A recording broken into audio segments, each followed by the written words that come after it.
सोमवार व्रत करने की विधि और कथा। सोमवार का व्रत साधारणतः दिन के 3 पैर तक होता है। व्रत में फलाहार या कोई भी खास नियम नहीं है, किंतु ये आवश्यक है कि दिन और रात में केवल एक बार भोजन करना चाहिए। सोमवार के व्रत में भगवान शंकर जी और पार्वती जी का पूजन करना चाहिए। सोमवार के व्रत 3 प्रकार के होते हैं: साधारण प्रति सोमवार, सौम्य प्रदोष और 16 सोमवार। पूजा विधि तीनों की एक जैसी है। शिव पूजन के पश्चात कथा सुननी चाहिए। सोमवार, प्रदोष व्रत और 16 सोमवार की तीनों की कथा अलग अलग है। अभी हम जो साधारण सोमवार है का व्रत होता है उसकी कथा आपको सुनाते हैं। सोमवार व्रत कथा प्रारंभ। एक नगर में बहुत धनवान साहूकार रहता था, जिसके घर में धन की कमी नहीं थी, परंतु उसको एक बहुत बड़ा दुख था कि उसको कोई पुत्र नहीं था।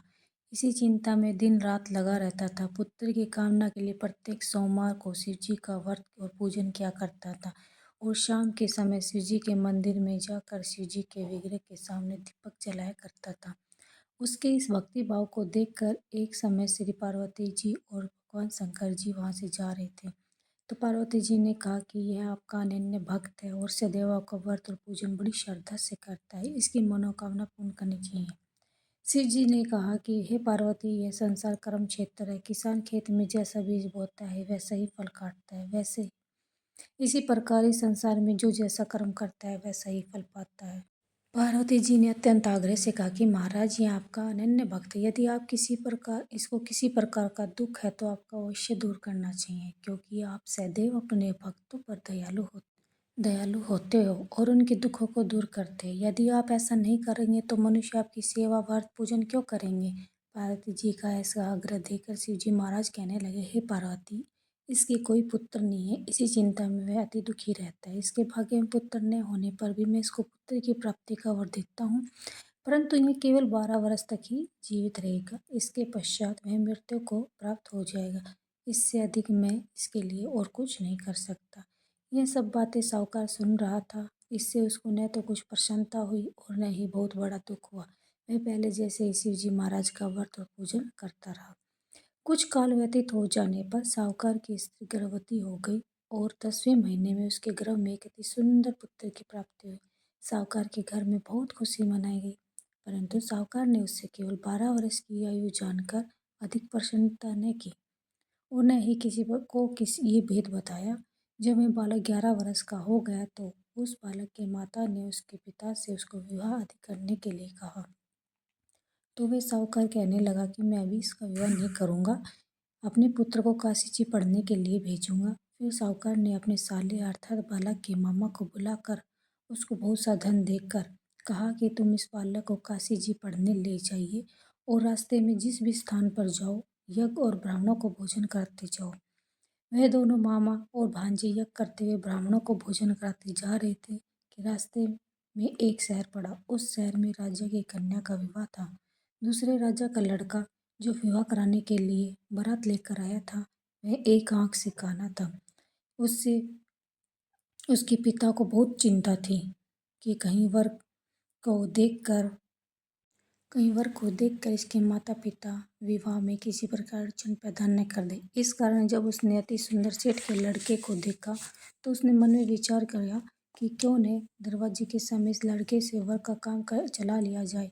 ऐसा विचार कर वर के पिता ने उस लड़के और उसके मामा से बात की तो वे राजी हो गए। फिर उस लड़के को वर के कपड़े पहनाकर घोड़े पर चढ़ा कर कन्या के दरवाजे पर ले गए। जो कार्य संपन्न प्रसन्नता से सब कुछ पूर्ण हो गया, फिर वर के पिता ने सोचा कि यदि विवाह का कार्य किसी लड़के से करा लिया जाए तो क्या बुराई है। ऐसा विचार कर लड़के और उसके मामा ने कहा कि उसके मामा से उसने कहा कि यदि आप फेरों और कन्यादान का काम भी करा दे तो आपकी बड़ी कृपा होगी, इसके बदले मैं आपको बहुत सा धन दूंगा। तो उन्होंने स्वीकार कर लिया और विवाह कार्य भी बड़ी अच्छी तरह से संपन्न हो गया। परंतु जिस समय लड़का जाने लगा उसने राजकुमारी के चुन्नी के पल्ले पर लिख दिया कि तेरा विवाह तो मेरे साथ हुआ है, परंतु जिस राजकुमार के साथ तेरे को भेजेंगे वो तो एक आंख से काना है और मैं काशी जी पढ़ने जा रहा हूँ। लड़के के जाने के पश्चात उस राजकुमारी ने जब अपनी चुन्नी के पल्ले पर ऐसा लिखा हुआ पाया तो उसने राजकुमार के साथ जाने से मना कर दिया और कहा कि मेरा पति नहीं है यह, मेरा विवाह जिसके साथ हुआ है ये इसके साथ तो मेरा विवाह नहीं हुआ और जिसके साथ मेरा विवाह हुआ है वह तो काशी जी पढ़ने गया है। राजकुमारी के माता पिता ने कन्या को विदा नहीं किया और बारात वापस चली गई। उधर सेठ का लड़का जो उसका मामा काशी जी पहुंच गए। वहां जाकर उन्होंने यज्ञ करना और लड़कों ने पढ़ना आरंभ कर दिया। जब लड़के की आयु 12 साल हो गई तो उसी दिन उन्होंने यज्ञ रचा रखा था। लड़के के मामा ने कहा कि लड़के ने अपने मामा से कहा कि मामा जी आज मेरी तबीयत कुछ ठीक नहीं है। मामा जी ने कहा कि तू अंदर जाकर सो जाओ। लड़का अंदर जाकर सो गया। थोड़ी देर में उसके प्राण निकल गए। जब उसके मामा ने आकर देखा तो लड़का मुर्दा पड़ा था। उसको बहुत बड़ा दुख हुआ। उसने मन में विचार किया कि यदि मैं अभी रोना पीटना मचा दूंगा तो यज्ञ का कार्य अधूरा रह जाएगा। उसने जल्दी से यज्ञ का कार्य समाप्त किया और ब्राह्मणों के जाने के पश्चात रोना पीटना आरंभ कर दिया। संयोगवश उसी समय शिव पार्वती जी उधर से जा रहे थे और उन्होंने जोर जोर से रोने की आवाज़ सुनी। तो पार्वती जी कहने लगे कि महाराज कोई दुखिया रो रहे थे, उसके कष्टों को दूर कीजिए।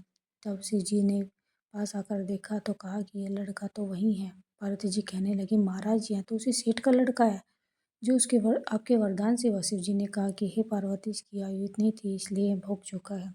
तब पार्वती जी ने कहा कि महाराज इस बालक को और आयु दे दो नहीं तो इसके माता पिता तड़प तड़प कर मर जाएंगे। पार्वती जी के बार बार आग्रह करने पर शिव जी ने उसके जीवन वरदान दे दिया। शिव जी महाराज की कृपा से लड़का जीवित हो गया और शिव जी और पार्वती जी कैलाश पर्वत को चले गए। तब उस लड़के और उसके मामा ने इसी प्रकार यज्ञ करते हुए ब्राह्मणों को भोजन करते हुए घर की ओर चल पड़े। रास्ते में उसी शहर में आए जहाँ उसका विवाह हुआ था। वहाँ पर आकर उन्होंने यज्ञ आरम्भ कर दिया और उस लड़के के ससुर ने उसको पहचान लिया। उसने अपने महल में ले जाकर उसकी बहुत अच्छे से खातिरदारी की और बहुत से दास दासियों साथ उसको आदरपूर्वक अपनी लड़की और जमाई को विदा किया। जब वे अपने शहर के निकट आए तो मामा ने कहा कि मैं पहले तुम्हारे घर को खबर करके आता हूँ। जब उस लड़के के मामा ने घर पहुंचा और देखा लड़के के माता पिता घर की छत पर खड़े थे और प्रण कर रहे थे कि यदि हमारा पुत्र सकुशल लौट आएगा तो हम राजी खुशी नीचे आ जाएंगे, नहीं तो छत से गिर कर अपना प्राण खो देंगे। इतने में उस लड़के के मामा ने देखा तो यह समाचार दिया कि आपका पुत्र आ गया है। उसको विश्वास नहीं हुआ तो उसके मामा ने शपथ पूर्वक कहा कि आपका पुत्र अपनी स्त्री के साथ बहुत सारा धन लेकर आया है। तो सेठ ने आनंद के साथ अब उनका स्वागत किया और बड़ी खातिरता प्रसन्नता के साथ रहने लगे। इसी प्रकार जो भी कोई सोमवार के व्रत को धारण करता है अथवा कथा को पढ़ता व सुनता है उसकी समस्त मनोकामनाएं पूर्ण होती है। बोलो जय भोले बाबा की जय हो।